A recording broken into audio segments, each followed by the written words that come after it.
Springfest. It's supposed to be a time to get together with friends and relax after a busy semester. But this annual event at one U.S. university quickly went from fun and music to a full-blown riot.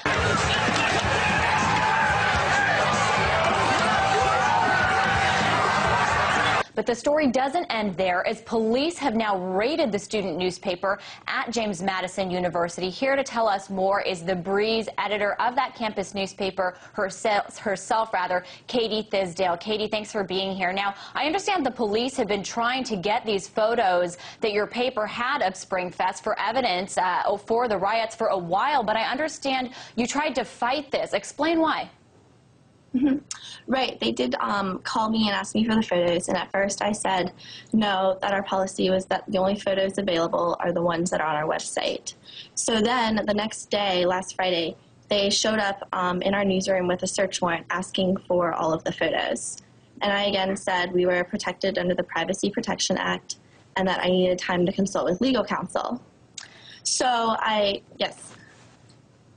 And I understand that, they even threatened to take computers, take cell phones, right. take, a number of things when they showed up with this warrant. What kind of legal steps are you taking now to fight this? Right now, we do have an attorney from the Student Press Law Center, and we're working with him and the attorney for the Commonwealth's attorney to negotiate and come up with some type of agreement. What kind of response have you gotten from the journalism community? Because I've heard that this kind of raid is very uncommon. Right. The response has been overwhelming. I never expected this to get this big at all. We figured we would contact the local paper at first. So we talked to the local paper, the local TV station, but then there's been DC television stations. We've had several live trucks here doing stories. I've never expected this. But I just mean in terms of getting involved in this First Amendment issue. And as you mentioned, you guys have brought up the Privacy Protection Act and these sorts of things. Is the journalism community, the professional community, very surprised that this took place? From what I've heard and from everybody's written in the editorial supporting us, they are surprised that this would happen to a student newspaper especially. Let's take a look at some of the raw footage of the riots, because we do have some. Let's take a look.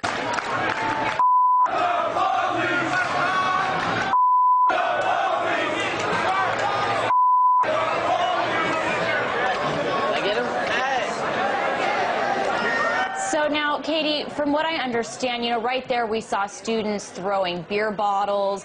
There's been footage of, you have police with tear gas and, full riot gear. You were actually at the riot. What happened? What was behind this footage that we see? What started this? There's no saying what started it. There were so many people there, and then the police weren't there until later in the afternoon. Typically, I think they're there earlier in the day. But basically, I think it just started escalating. There's no one thing. But what you're seeing on the video is completely what was happening. It was really scary to watch from outside the window that I was in. I mean, 36 people ended up in the hospital. Like, from being there, what was kind of your insider perspective?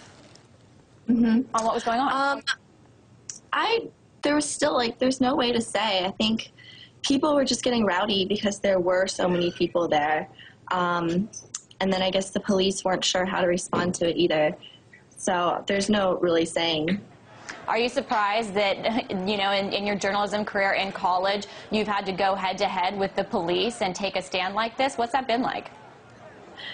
It's been a big surprise. I only started as editor-in-chief 3 weeks ago, actually. So first we had the giant story about Springfest and the riots, and then all of this, and it's been overwhelming, but it's been a great learning experience.